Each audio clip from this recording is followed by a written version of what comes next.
আসসালামু আলাইকুম স্যার। ওয়ালাইকুম আসসালাম। আমার নাম হলো এস কে রন্দর্নে, deputy engineer, government of Maharashtra, water supply department. আমি একজন অমুসলিম, নন মুসলিম।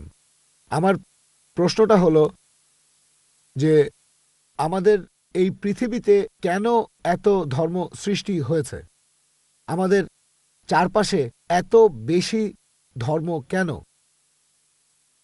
এখানে একটা সেন্টেন্স লেখা আছে পিস টিভি লোগোর নিচে, যে পিস টিভি মানবতার সমাধান।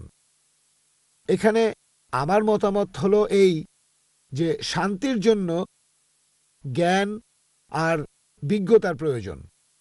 ধন্যবাদ। ভাই একটা প্রশ্ন করলেন যে পৃথিবীতে এত ধর্ম কেন, এটা প্রথম প্রশ্ন। আর তারপর একটা মন্তব্য করলেন যে শান্তি মানবতার সমাধান, এটা পিস টিভির স্লোগান। শান্তির জন্য প্রয়োজন জ্ঞান আর বিজ্ঞতা। আমি আপনার সঙ্গে একমত। আপনার প্রশ্নের প্রথম অংশটা নিয়ে যদি বলি যে পৃথিবীতে কেন এত বেশি ধর্ম, আমাদের বুঝতে হবে যে সর্বশক্তিমান ঈশ্বর আমাদের স্রষ্টা আল্লাহ সুবহানাহু ওয়া তাআলা পাঠিয়েছেন মাত্র একটা ধর্ম। আল্লাহ পবিত্র কোরআনে বলেছেন সূরা আলে ইমরান অধ্যায় নম্বর 3 আয়াত নম্বর 19, ইন্নাদ-দীনা ইনদাল্লাহিল ইসলাম। একমাত্র ধর্ম, একমাত্র জীবন দর্শন যেটা আল্লাহ তাআলার গ্রহণযোগ্য, সেটা আল্লাহ তাআলার কাছে আত্মসমর্পণ করা। আল্লাহ তাআলা মাত্র একটা ধর্মই পাঠিয়েছেন। আর যত নবী রাসূল পৃথিবীতে এসেছেন, যেমন ধরেন আদম, ইব্রাহিম, মুসা, ঈসা, মুহাম্মদ, ওনারা সবাই শান্তিতে থাকুন। তারা মানুষকে একটা শিক্ষায় দিয়েছেন, আল্লাহর কাছে আত্মসমর্পণ করা। এখন আরবি ভাষায় যদি কেউ আল্লাহ তাআলার কাছে আত্মসমর্পণ করে তাহলে তাকে বলা হয় মুসলিম। আর ইসলাম, এই আরবি শব্দটার মূল আরবি শব্দটা হচ্ছে সালাম, যার মানে শান্তি। এর আরেকটা মূল আরবি শব্দ হচ্ছে সিলম, যার মানে আল্লাহ তাআলার কাছে নিজের ইচ্ছাকে সমর্পণ করা। তাহলে এক কথা ইসলাম মানে আল্লাহ তাআলার কাছে আত্মসমর্পণের মাধ্যমে শান্তি অর্জন করা। তাহলে আমাদের স্রষ্টা আল্লাহ তাআলা পাঠিয়েছেন মাত্র একটাই ধর্ম। তবে সময় বদলানোর সাথে সাথে ধর্মগ্রন্থগুলোও বদলে গেছে, বিকৃত হয়ে গেছে, নতুন জিনিস ঢুকেছে। আর এই ধর্মগ্রন্থ বদলানোর ব্যাপারে আল্লাহ পবিত্র কোরআনে বলেছেন সূরা বাকারা অধ্যায় নম্বর 2 আয়াত নম্বর 79, ফাওয়াইলুল লিল্লাযীনা ইয়াকতুবুনাল কিতাবা বিআইদিহিম সুম্মা ইয়াকুলুনা হাযা মিন ইনদিল্লাহ লিয়াশতারু বিহি সামনান কালিলা ফাওয়াইলুল লাহুম মিম্মা কাতাবাত আইদিহিম ওয়াইলুল লাহুম মিম্মা ইয়াকসিবুন। দুর্ভোগ তাদের যারা নিজ হাতে কিতাব রচনা করে আর বলে এটা আল্লাহর নিকট হতে। তারা এটা বলে তুচ্ছ মূল্য প্রাপ্তির জন্য। তাদের রচনার জন্য শাস্তি তাদের, যা উপার্জন করে সেজন্য শাস্তি তাদের। আল্লাহ তাআলা পাঠিয়েছেন অনেক আসমানি কিতাব, অনেক ইনস্ট্রাকশন ম্যানুয়াল। সময় বদলানোর সাথে সাথে এই ইনস্ট্রাকশন ম্যানুয়াল, আল্লাহর এই আসমানি কিতাব বদলে গেছে। যখন কোনো কিতাব বিকৃত হয়ে গেছে, আল্লাহ নতুন রাসূল পাঠিয়েছেন আর নতুন কিতাব।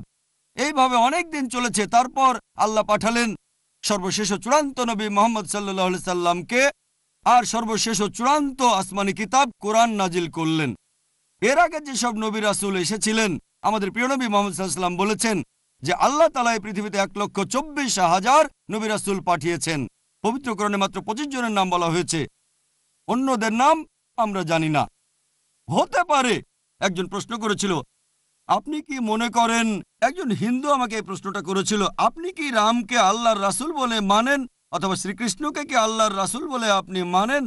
আমি বলবো, যেহেতু নামটা কোরআন হাদিসে উল্লেখ করা নেই, আমি জানি না। হতে পারে রাসূল, অথবা নাও হতে পারে, নিশ্চিত করে বলতে পারছি না। তবে একথাটা মানতে হবে, যেসব নবী রাসূল এসেছেন নবী মুহাম্মদ সাল্লাল্লাহু আলাইহি সাল্লামের আগে, তারা ছিলেন সেই সময় আর সেখানকার মানুষের জন্য। তাহলে রাম যদি আল্লাহ রাসূল হয়েও থাকেন, যদি কৃষ্ণ আল্লাহ রাসূল হয়েও থাকেন, তারা এসেছিলেন সেখানকার মানুষ আর সেই সময়ের জন্য। বর্তমানে পৃথিবীর সব মানুষ, তারা থাকতে পারে ভারতে অথবা আমেরিকায় বা সৌদি আরবে বা কানাডায় বা ইংল্যান্ডে, পৃথিবীর যে কোনো জায়গায় তারা মানবে সর্বশেষ ও চূড়ান্ত নবী মুহাম্মদ সাল্লাল্লাহু আলাইহি সাল্লামকে এবং সর্বশেষ ও চূড়ান্ত আসমানি কিতাব পবিত্র কোরআন। আল্লাহ আমাদের কথা দিয়েছেন সূরা হিজর অধ্যায় নম্বর 15 আয়াত নম্বর 9, যে আমি কোরআন অবতীর্ণ করেছি, সেটা আমি সংরক্ষণ করব। তাহলে আল্লাহ তাআলা পাঠিয়েছেন মাত্র একটা ধর্ম, সেটা হচ্ছে আল্লাহ তাআলার কাছে আত্মসমর্পণ করা। ইসলাম মানে আল্লাহর কাছে আত্মসমর্পণ করার মাধ্যমে শান্তি অর্জন করা। আর আপনি বললেন জ্ঞান এবং বিজ্ঞতা দিয়ে শান্তি অর্জন করা যায়। হ্যাঁ, কার কাছ থেকে জ্ঞান? সবচেয়ে সেরা কে? আল্লাহ তাআলা, আমাদের স্রষ্টা। কে সবচেয়ে জ্ঞানী? আল হাকিম, তিনি আল্লাহ সুবহানাহু ওয়া তাআলা মহান স্রষ্টা। তাহলে শান্তি অর্জনের সেরা উপায় হচ্ছে সেই জ্ঞান এবং নির্দেশনা মেনে চলা যেটা আমাদের স্রষ্টা আল্লাহ সুবহানাহু ওয়া তাআলা পাঠিয়েছেন। আশা করি উত্তরটা পেয়েছেন। ধন্যবাদ।